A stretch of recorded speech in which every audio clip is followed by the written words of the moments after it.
McMinnville Water and Light Commission. I would like to call the meeting to order at 5:00 p.m. and ask the clerk to do a roll call, please. Yes, Mayor Dropkin. Here. Commissioner Tate. Here. Commissioner Tankersley. Here. Commissioner Christensen. Here. Thank you. Have all members had an opportunity to review the consent agenda? And does anyone need to have anything pulled off or recuse themselves from an item? No, not hearing any. I would entertain a motion to approve the consent agenda as presented. I'll move.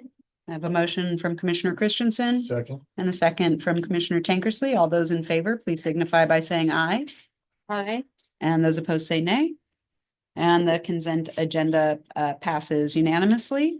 Have commissioners had an opportunity to review accounts payable and purchasing reports? And are there any questions or comments there?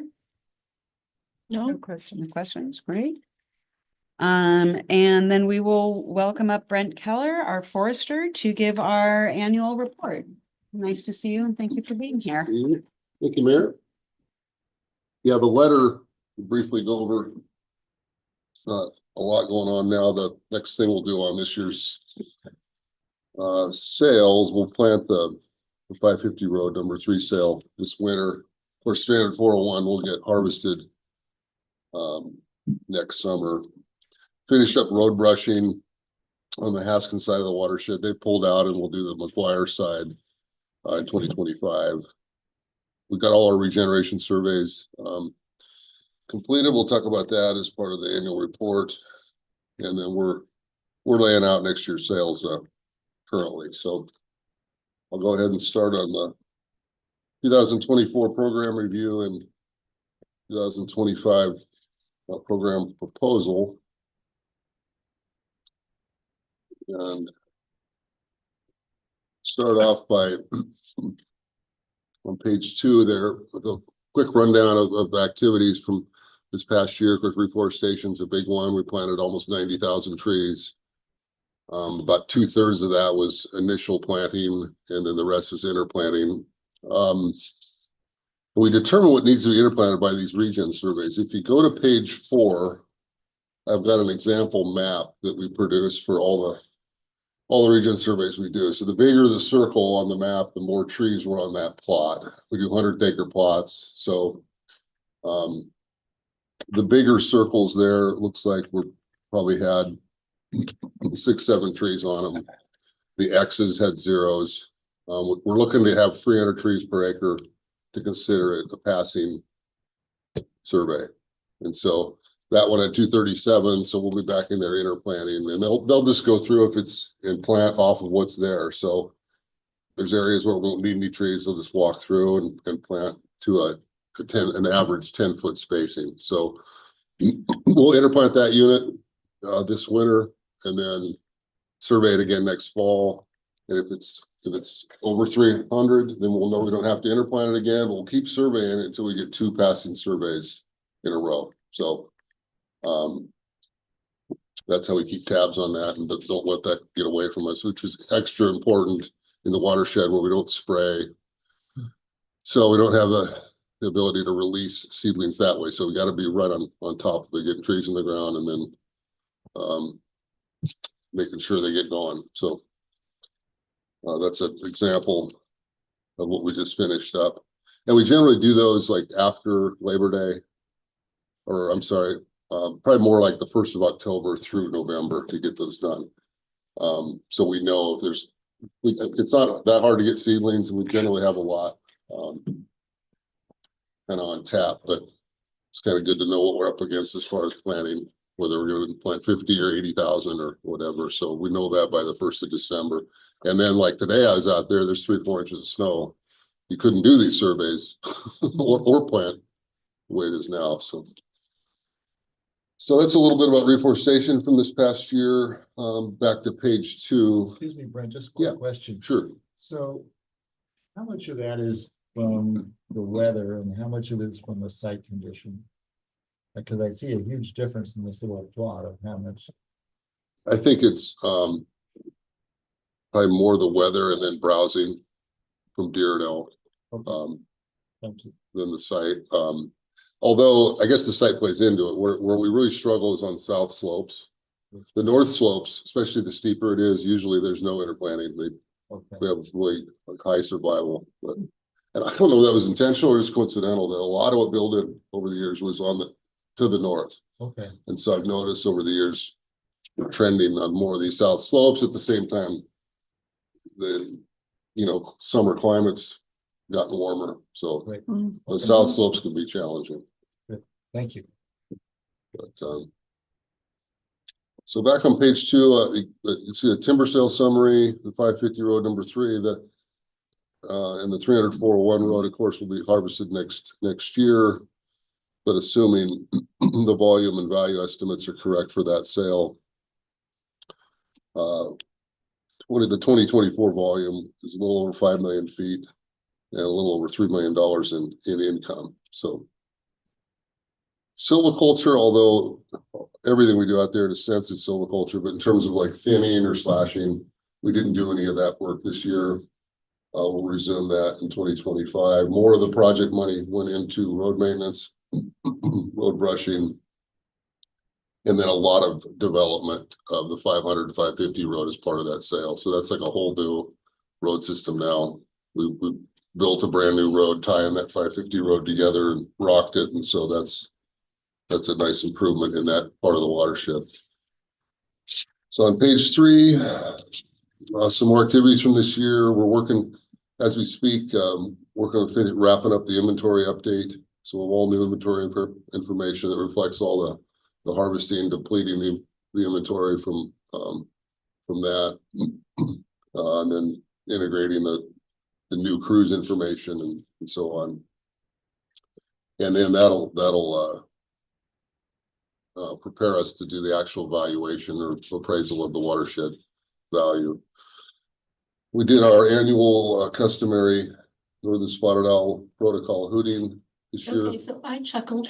It said 6 hoots. What does that mean? Yeah, so we go out 6 times a year. It's from Okay. April through August. You're standing out there going, hoot, hoot, hoot. Well, they used to, it was a vocal call. Oh, okay. Yeah. And then they would respond. Mhm. Oh. And then they said that wasn't acceptable or didn't meet the protocol. So then we had a tape recorder for a while with a cassette.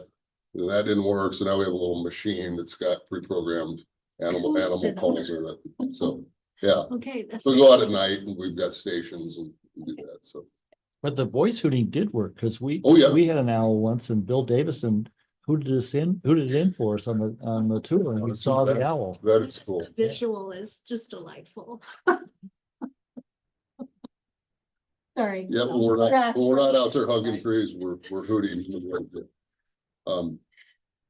So we didn't detect any spotted owls. Of course, there's not as many because the barred owls have moved in and pretty much taken over their habitat. But we usually get a little bit of response from barred owls or screech owls or something, but we had no owl response at all this year. So it's kind of interesting.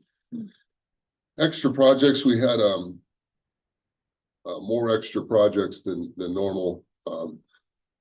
But some important things that we worked on. The Haskins Creek culvert, that's kind of an emergency project. We helped a lot with the permitting there and getting that going. We got some trees cleared up at High Heaven to improve communications.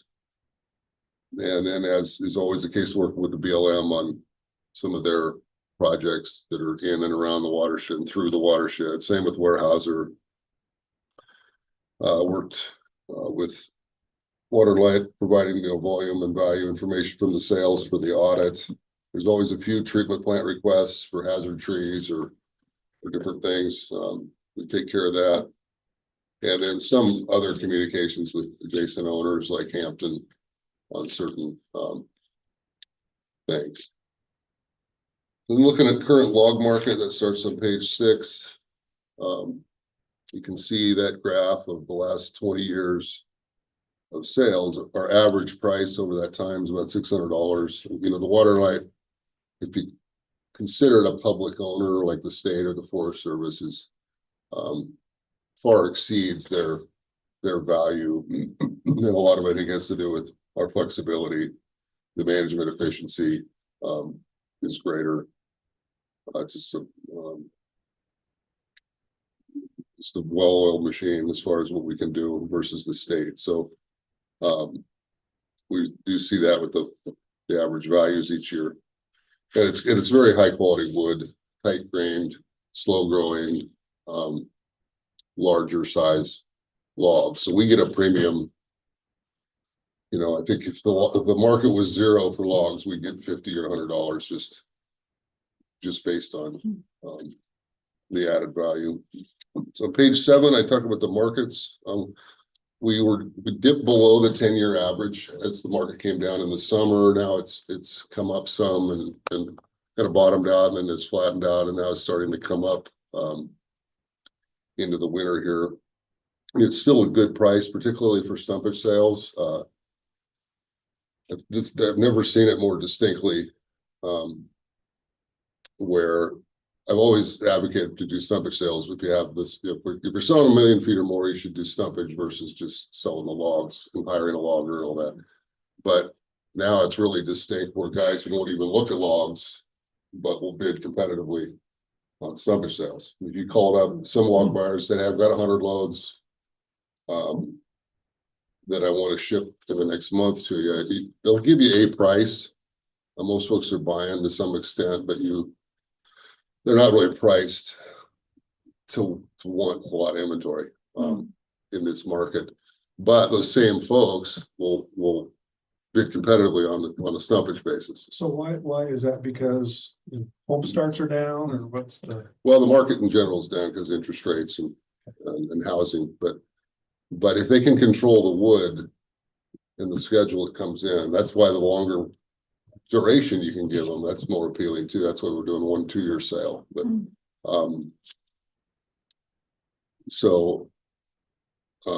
know, that's kind of the state of the market. So even though prices can be kind of more average, I would, it's still a good market if you're selling stumpage, particularly the water and lights volume.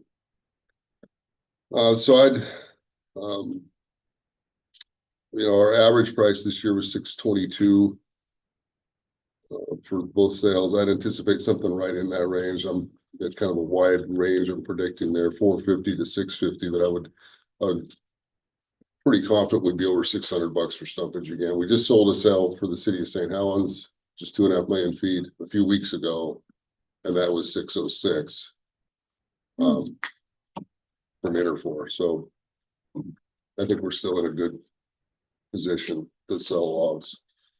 So Brent, are we gonna look at wholesales a possibility again, depending on, because Yeah, I mean, we'll look at what we get for which stumpage. We've always gotten such a high right. price, it hasn't added up. And This is the next section, but when we looked at going back to polling last year, there was no way to get the polls treated, and that's why we pulled back from that, because there's one person, John, is it 2 companies that are treating currently, so there was we wouldn't be able to even get the timber treated and back to us in a reasonable time frame or competitively based on the log jam, so to speak, at the treatment area. Interesting. So I think that's the case of you getting poles directly for Right. water and light. Yeah. I think, Tom, you're talking about selling poles on the open Some polls market. like we did for a Right. while. Right. And Oh, not to bring them back. Right. no, we just sold Sell. poles. We had to hire a logger and This truck them person. ourselves, but it actually made some money for a while. Well, I think at one point we got like $1,200 stumpage for Yeah. poles. That was when Stella Jones came into on the scene and. And Brent, I think you said that one of the problems with, trying to sell to somebody else is there are only two buyers locally, and it was too expensive to haul them up to Washington. Is that correct?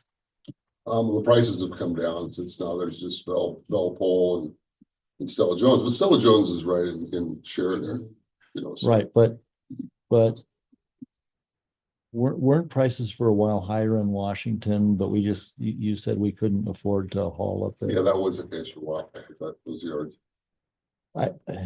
Next time you look at that, Forrester told me that on their private sale of poles, and I think they said this, that the Washington mill paid for the hauling. Now, that may affect the price of what they pay for the pole, but Mhm. if you wouldn't mind looking at that, please, next Yeah, time you look at those and You when you can look at compare. it Yeah. on a different, with a different strategy maybe, because that's my experience too on small timber sales I've done. Where they'll buy them on the landing. Yeah, So they're paying $1,400 and they pay the trucking. yeah. So yeah. even though the logging can be $300-400, Use, it's still, that's still, so if you could look at that, please. I assume we have some areas we could still pull economically, Mhm. right? Oh, yeah. Okay, great. Thank you. yeah, so we'll see the prices we get for stuffage and check in on that.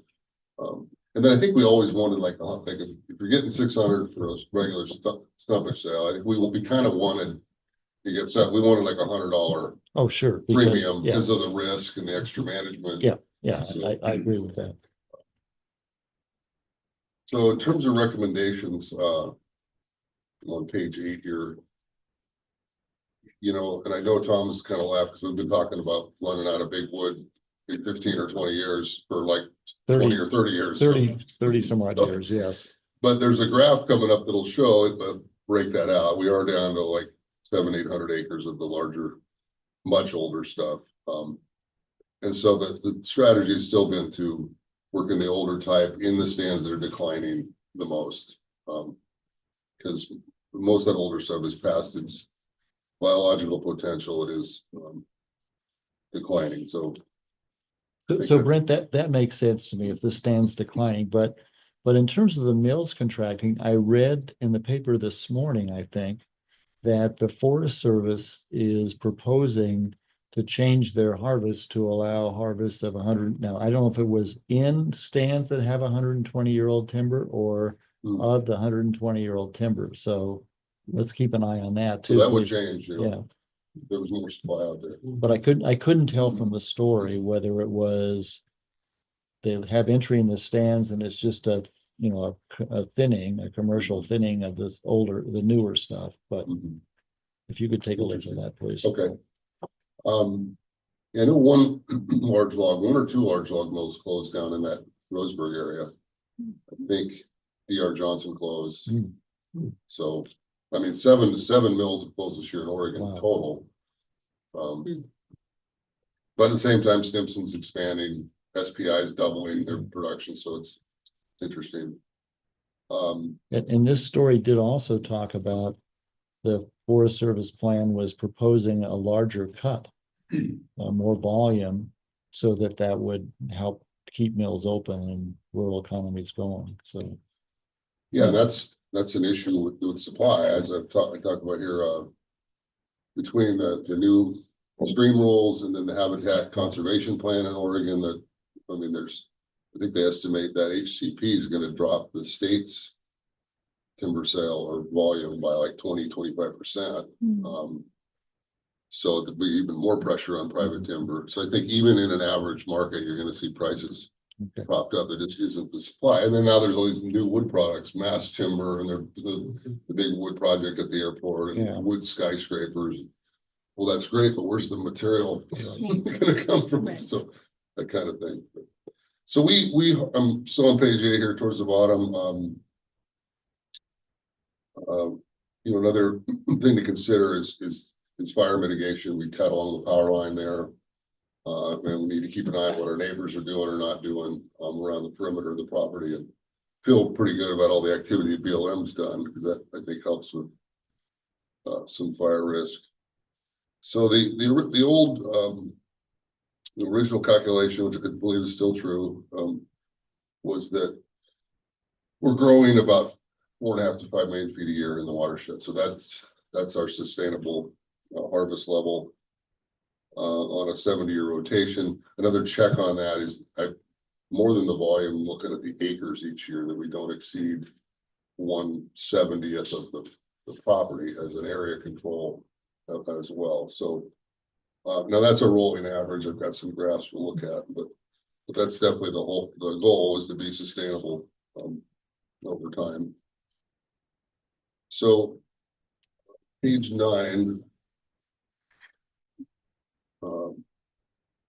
Recommending for this year in this And part of it is just the way the sales lay out, in terms of the size of them, but I think it's a pretty good fit this year in this market to cut a few less acres. So I'm recommending we do two, roughly 50-acre final harvests. And we're working on the cruising right now, but I'd estimate, the stands that we're in are gonna come out a little under 4 million feet. So that generate a little over $2 million of income to Water and Light. And we'll look at the poles again. So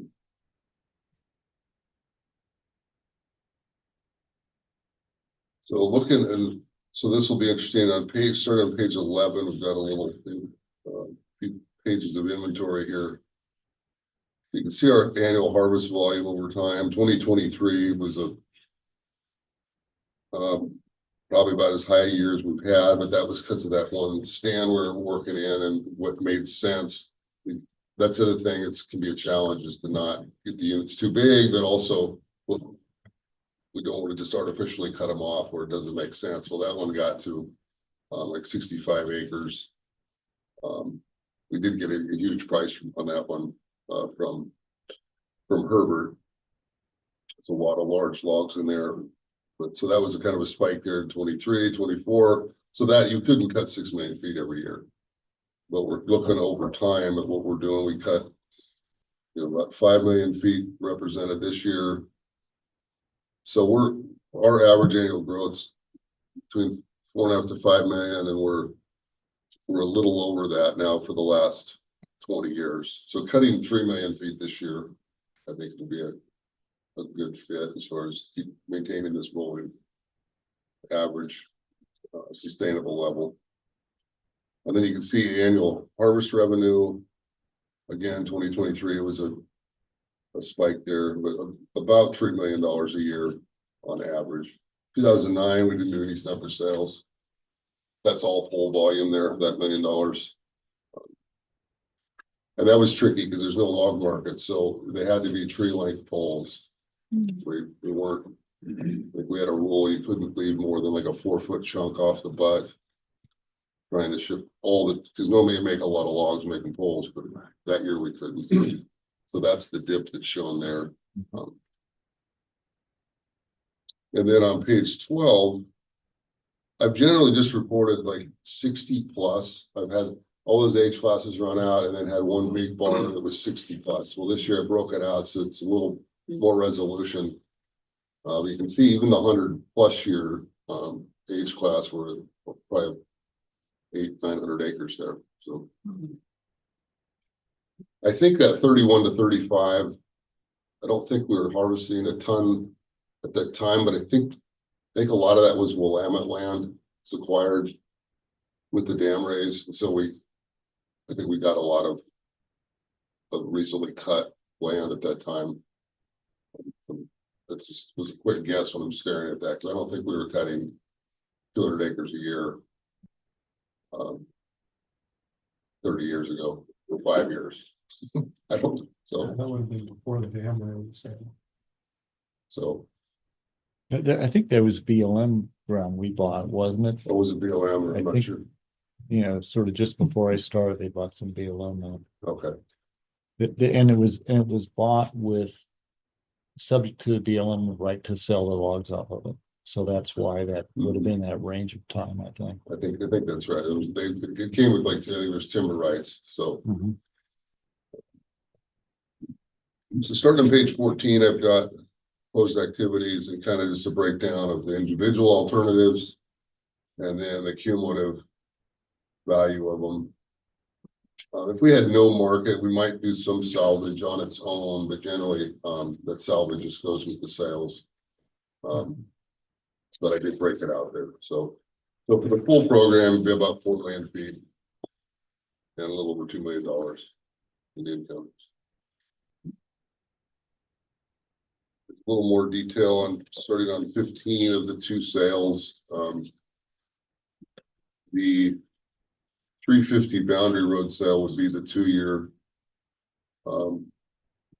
sale. The 731, 100, 133 would be just done in 2025. And, they're both larger wood sales. The typical projects we do with those are road maintenance, pre-commercial thinning. I think there's a little more volume in the sale that has 3 units. There.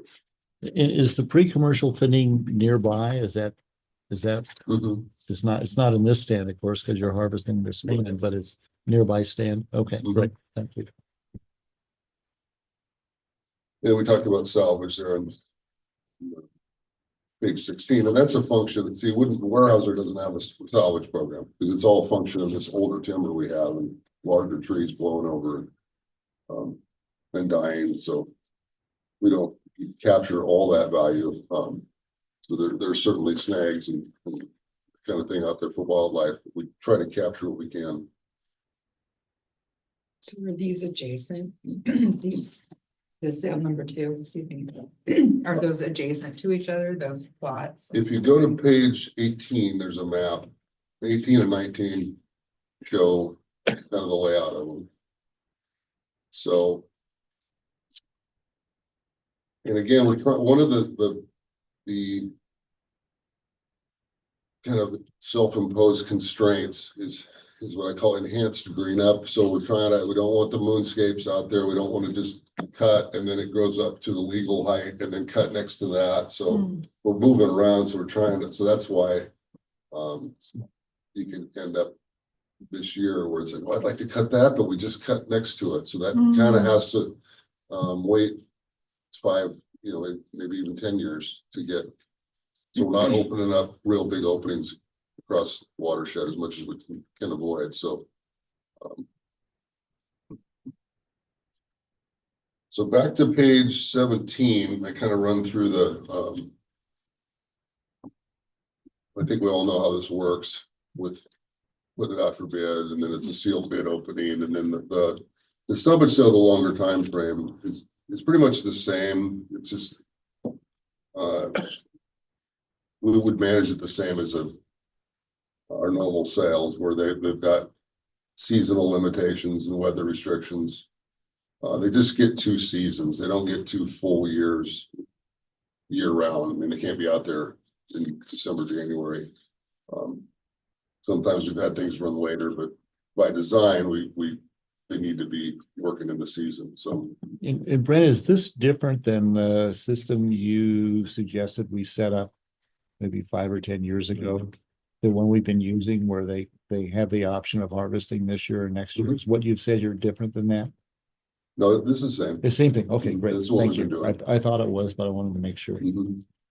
Yeah, and then when we get, so Boise bought on a 2-year contract last year, they paid half in July. They'll have another payment due in January, so they'll have paid all the estimated value by the time Great. way before they can start. So we still get that's an issue. Some folks about a 2-year contract. Well, what, I gotta wait for my money. Well, you can stipulate getting those benchmark payments, so you still get the cash in hand. Well, we also get, another year's growth. Right. So, Yeah, so 18 shows the kind of the layout of the sales, and 19 as well. There's a photo.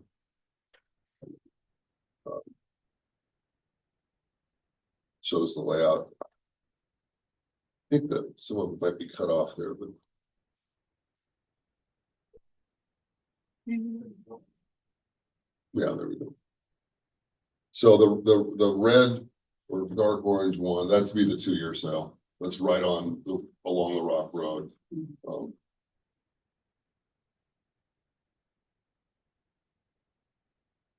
So the one at the furthest to the northwest is really declining. It's been kind of putting off. Again, wanting a bunch of green up next to it, but it's really fading. As far as the crown's thinning out, and it's just kind of to the end there. So that doesn't affect the price that they're willing to pay if they have to move all around the watershed to harvest different No, areas, because they have to set up multiple times. right? I think all these units will be shovel units or ground based, so they won't be Mm. moving towers Mm. around. And And they're pretty decent little chunks to move to, so. And once they're there, they'll walk their equipment around. It'll take a little time, but they're not gonna have huge mobilization costs, like, gotta keep putting it on a low boy all summer. They'll just, I don't know where they'll start, but if they start, they started on that, the one to the northwest, they'll just walk their machines up the 100, up the 730 to the 100 road over to that unit 2, and then down the 100, 101 to that 133 road. They're the lowest yellow polygon, so And you're Um, doing the road maintenance that's required to get them in and out, like we pay, we upgrade the roads for that. that's built into the Built sale. into the sale. So let's look at that. So moving on to the proposed budget, you go to page 21, see the graph of MBG's costs in green versus, I'm sorry, that's the income in green versus the total costs at the bottom. So the flatter the line, the higher the percentage of costs. So we want that line going up. And so you can see like we had a greater proportion of costs there in like 19 and 20. Our costs, I think our budget's been pretty flat for years. It's just more a function of how much timber we're cutting. So we're at like 9%. The costs are like 9% of the total income for the past 10 years. And keep in mind that includes, probably maybe a third of our budget is actually just passed through to the contractors, the planter vendors, to the planters or the nurseries for the seedlings. So that's part of it too. So if you just looked at MVG's core costs, they're probably more like 6-7% of the income. Page 22 shows the last 5 years of our charges by category. I just had charges for this year through September, and then that's forecast. So reforestation, we've that's been the main thing we've raised, I think. And costs keep going up for seedlings, and in the last 3-4 years, seedling costs and planting costs have really gone up. I used to think like a buck a tree. So I've got $4.50 an acre to plant, $150. Now it's like maybe like $6.50 an acre to plant. So seedlings, it's not uncommon to pay 60-70 cents. Well, it wasn't that long ago, you're paying 40-50 cents. That's the big charge. So you can see a graph of that on page 23. If you look at this year, what stands out to me is that top blue bar there at the top of the graph there for 2024. That's the extra projects that you can see past years was just a thin line, or it looks like in 2022 we maybe didn't have hardly any extra projects, but there was the culvert, some other things. And we did get an amendment and got a little extra budget money for some of that, especially that culvert project was pretty big undertaking, but we still went over, but we had less timber sale administration costs, so that pretty much compensated for everything within our budget. So on page 24, you can see the core. Those are I guess what we've defined as the core charges.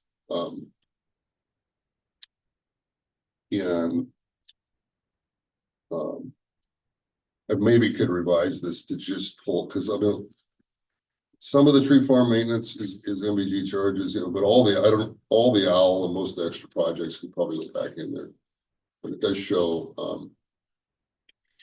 that our overall budget, our charges are probably half of the overall budget, or maybe maybe 60% or something. Why are you saying, when you introduced this, you said, we could probably change the way we're doing this? Why are you saying? Well, because I've kind of kept this the same for years, but I think as things have evolved, like the owl. But you think that should just be under admin? No, I think we should not call.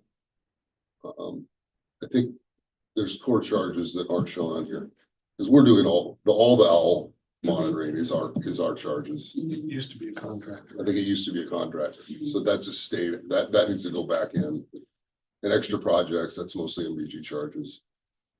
Yeah, so I appreciated when you were talking about the percentage of the overall budget for your work, that there's a percentage that's your enterprise's expenses, and then there are other expenses. I like to see that broken out. I appreciated when you were riffing that it's about 6%. I think it's good for us to know that, so that we understand the work that you're doing and then the extra. And I think we're working at somewhere about a little under 10% of, so that it's good for us to know that kind of detail. And I think it'd be good to have, that's why I think we should Yeah, change So you this, can because I think submit this one chart into the end of your report? I could, sure, because I think, and I thought of this for years, it's like, well, we've been doing it this way, let's keep, but it's a little, just not as accurate. Because if we're doing all the extra project and owl monitoring charges, then those are core charges. And I think that's an example of what we're looking for from you. So that we're not doing things just because we've always done it that way. Right. Particularly as we bring new members on to the commission, it's important that we have as much detail as possible, and that your reporting is growing with the organization. So you should have that flexibility to do that. Yeah, so I think that'd be smart to put, you keep reforestation out, and even tree farm maintenance, that can be a contractor, like if the treatment plant folks say we got a tree down, and I'll get my cutter to go out there and cut it. He's a contract, he's one of our subs type thing. So I could even discern between, okay, some of the tree farm maintenance is core charges, some isn't, and reforestation as well, because our administration costs are in there. Mm. And you'll see if we'll get to that graph that breaks out the reforestation as well. So if we go to, and then so briefly 26 and 27 are kind of a rundown of what all we're doing within those categories. So for instance, like with the sale, we do pre-work meetings, logging plans, we're doing all the admin, log accounting. Excuse me, Brent, just to make sure I understand, because I think I don't. Is the administration part of reforestation included in the administration column on page 24, or is it not there as a core charge? It's included, it's in reforestation. But so MVG's administration of the reforestation is billed under the On reforestation chart category. 22, on page 22. on page 22, but Oh, what about 22. page 24? We're looking at page 22. The management Yeah. core charges? Yeah, that's planning, the reforestation, and sometimes guys don't build stuff perfectly, but I mean, 99% of the time, that includes the planting, the planters, the seedlings, and our administration is under reforestation. Okay, so and there's no number there because, There is on 22. but on 24, there's no number Right. there. Because this is what I'm saying. I need to improve this Okay, this core Okay. charges thing. So Okay. are we gonna be adopting this report at the end? Would you like to see that? No, we're not adopting the report. What you'll be asked to do is make a decision about the harvest level for next year. Mhm, And also we'll be asking you to approve the budget and authorize a new contract for Mason Bruce. mhm. So what's the reasonable time frame to get this report revised to be more reflective and have those breakouts? Oh, I mean, next week or. Okay. Depends, well, when do you need it by? When do you want it by? Well, I think it kind of depends how, I think it'll be important to keep moving the work forward tonight. And if we don't need to adopt this document, then I don't think that it would interfere with getting the work done tonight, but it would be nice to have back. Do you feel differently? Yeah, so just to clarify, we would not be adopting the plan. We would be reviewing and adopting a recommendation and approving a budget. But the document itself that we're reviewing right now does not need a formal adoption. This is the review for Right. this last year. This is a review of last year's operation. Right, so, yeah, I see, okay, Right, but I don't, makes sense. I can just provide, at a minimum, I can provide updated numbers for the December, with the December letter to John. great. So, That'd so be great. we do need though to adopt the harvest plan, so you and Sam can get going on the documentation, right? Yeah. For the sales. Right. Yes. So the budget, proposed budget is on 28. The only increase is just extra projects. It had always been 10,000, then I thought, oh, we're not doing as much of that, so I lowered it to 6. And then we spent 20, so I just moved it back to 10. So it's just a $4,000 increase from last year's budget, is what's shown there on page 28. And not that I'm gonna go back and forth, but is that the only increase? Uh-huh, Okay, Yep. And that's for all the alternatives, right? and that's if we do the full program. right, okay. And the Uh, full program is alternative 3.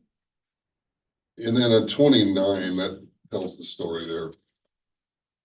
Page 29, that graph. So there you can see reforestation. That's our biggest expense. Which I commend the commission for tackling, because it's, it's important. We do put a lot of energy into getting the trees growing again, but that's my biggest fear is out there is that you go out there in 5 years after harvesting and there's no seedlings. That's, the logging's fun and a lot of things, but that's the most satisfying thing out there is when you drive by a stand and you don't have to look for the seedlings, it's off and running, it's growing good, and you know that you'll have a stand in 60 years, So the 27, 25 is what would end up going into your core cost. That's correct, yeah. Yeah, that's what needs to be fine tuned there. I think at one time, maybe more of the reforestation was just passed through, but that's not how we budgeted. And Brent, just to follow on what you said about the importance of reforestation. Yeah, I think it's also important to us and has been for a long time because of water quality, that if we Right. don't, if we're not reforested, then we don't have water quality, and then you may have to Mhm. use herbicides, which we don't want to do. So it's just better to put the money in now and keep ahead of it. Right. Any additional questions or comments from the commission? There aren't any, so we're gonna move forward first with budget adoption, or would you like to do the other action item first? Typically, we handle this as a single motion, and if the commission's ready and knows what it wants to do in terms of the alternatives, alternative Someone number can make a 3. motion for that. Right, I'll go ahead and read it, but if that's the plan. So what, if you would, a motion to adopt the full program alternative number 3. Well, we haven't had any discussion Okay. around it, so perhaps it'd be a little rushed if. Maybe it we- is. Yeah. Maybe it's rushed. So That's let's- what we're looking, that's what we get And to. why did you automatically go to option 3 as opposed to 1 or 2? I think you should hear from Mr. Keller. That's typically where the commission lands, but I'm not presupposing you're gonna land there. And Mr. Keller, why would you drive us towards option number 3, or in your report, it says 2 or 3, but why would you drive the commission towards number 3? I think we're in a good market. We're we're well within our sustainable harvest. I mean, that's kind of has been the plan. I mean, if the market's solid, we're looking to cut, 3.5 to 4.5 million feet a year. So that fits in with that. And I think it's also good. You can always say, well, let's just do 1 5 million foot sail. I think it's good to have it split up into 2 sails because so all your eggs aren't in one basket as far as, because sometimes you'll have like a sail that's too big for some, bidders, Frank Lumber wasn't as excited about that 303 road sail as they would be about the 107 road, just in terms of the size. So I think it's good to break up the 2 sails or break it into 2 sails.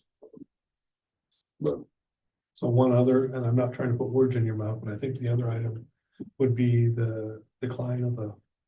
yeah, and for Forest Hill, as Yeah. well, but Recommendation. Okay, any comments? Questions? Yeah, comment. I support option 3 for the reasons that have been discussed. 1, it's within our sustainable yield. 2, it's the sales are spread out so we don't adversely affect water quality. And 3, Brent tells us those stands are declining. So I think you want to get them while the value is there, and also then you can reforest and have a new, more vigorous stand starting. So I would support option 3. I think the point about having more manageable, smaller parts to give us a bigger bidder pool and maybe more competitive bidding makes sense as well. But I think it's just in line with what we've done the last few years, and it's kind of trends with our budget and how we've expected to see timber sales sort of being a constant. And I don't know a reason why we would want to back off on that unless we're being told that there's a problem. yeah, if we were in a real like 2008 or 9, that's a year where it's like this is not a good year. There's no log trucks on the road. I don't know that you would have even got anybody to bid hardly. Maybe if you set the minimum bid where you want to see it. So yeah, that'd be a case where I'd say I don't think we should probably lay off this year. Or we should just do some salvage or do maybe look at poles or only. But I think we're in a good position. Any Yeah. additional? No, I agree with everything that the commissioners have said. And I think that it's the right course for us to stay on. So I agree with that as well. Wonderful. Mr. Justice, would you read the motion then? And Mr. for Gillian, option so your 3? annual budget is $335,500. That's right. Okay. I remember. Right, so motion to adopt the full program altered number 3, the associated Mason Bruce and Gerard annual budget of $335,500 for the full program. Also to authorize the general counsel to prepare the annual Mason Bruce and Gerard contract for 2025 and authorize the mayor and the clerk to sign. That would be the motion. I so move. I have a motion from Commissioner Christensen. A second. And a second from Chair Excuse me, I Tate. have a quick question before. So did that include, I was having trouble following, did that include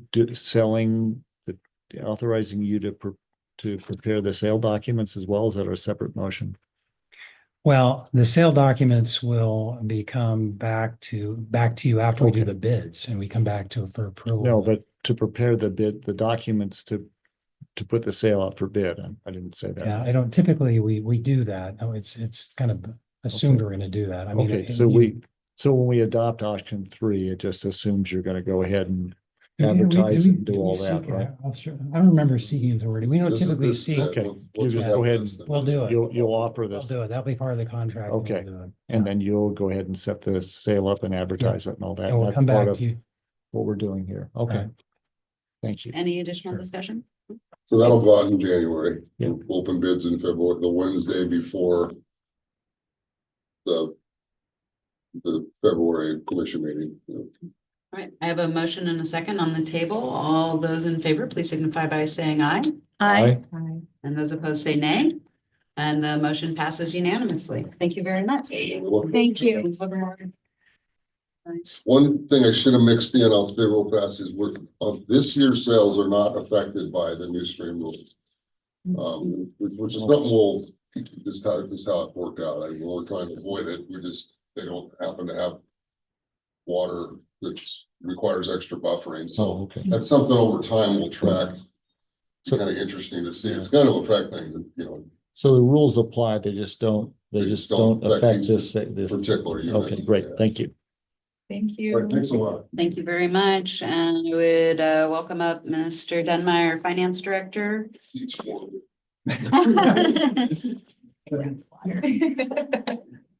Yeah, thank you. And Amy Phillips, our Power Resource Manager. My apologies. We'll do, after your item, we'll take a quick break as well. Okay, thank you. No pressure. Thank you, Madam Mayor, members of the commission. Each year, we perform a review of Cascade Steel's parent company, Radius Recycling, as part of the power sales agreement. And a financial consulting firm helps us with this, RMG. This year, we did that, like we have in past years. This year, 2 of their metrics that are required by Cascade Steel's power sales agreement weren't met.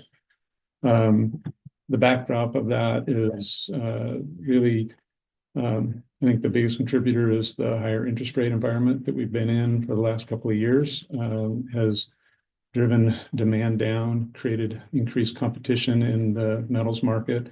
And as a result, that's driven prices down. And then you've got inflationary pressures that have increased cost of goods sold for them. And so their financial performance was declining in 23 and then continued to do so in 24. And so we saw the 2 metrics times interest earned ratio and positive free cash flow. Those are the ones that they didn't meet. Those are 2, those metrics are required to be met for the prior 2 years. So Jamie, she manages the contract with Cascade Steel, and so she'll speak to the provisions of the contract when the financial metrics required in the agreement aren't met. So. Right, so as Mark mentioned, because 2 of the financial metrics described in the agreement were not met by Radius as the parent company, Cascade Steel went into a status described in section 32 of the power sales agreement as credit default. The agreement allows for Cascade to remedy a credit default, and they provided that remedy in the form of a cash payment. While Cascade is in this status, Water and Light will hold and adjust the cash payment as security in addition to the parental guarantee. And staff will continue to monitor Radius's financial performance and work with Cascade Steel on any future adjustments to the cash payment as security required by the agreement.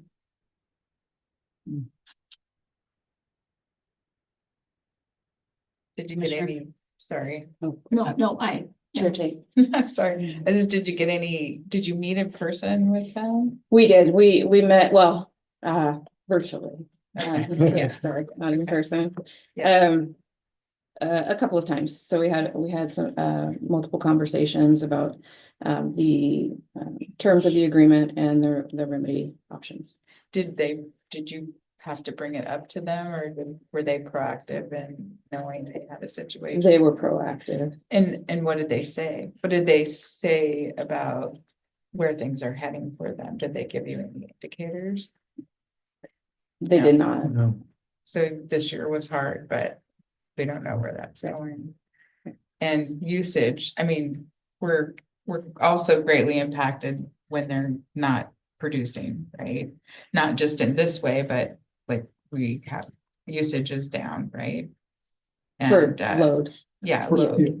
But also Parties. remember that that's a pass-through contract, Mhm. so it's not a direct impact to us. So our contract is designed to recover any costs associated with serving the mill. On the electric side, Correct. Correct. but on the water side, they are also a large customer Right. as well, Mhm. right? And that's not the same. It's, yeah. Yeah, it's down a little bit, I think, but not terrible from the water Okay. side. Sorry, Judy. no, I have no comment. No comment. If the usage is down, that actually gives us more tier 1 headroom, right? Correct. And I remember we did this contract, and And I'm pleased that it worked out this well. One, that they were proactive and they stepped up. Two, that we have a cash payment, so we're not hanging out because we owe Bonneville that money. And three, that you two were on it too. So thank you. Thank you. Thank you. So where does it go from here? So for monitoring, so Radius Recycling, they publish their quarterly reports every quarter.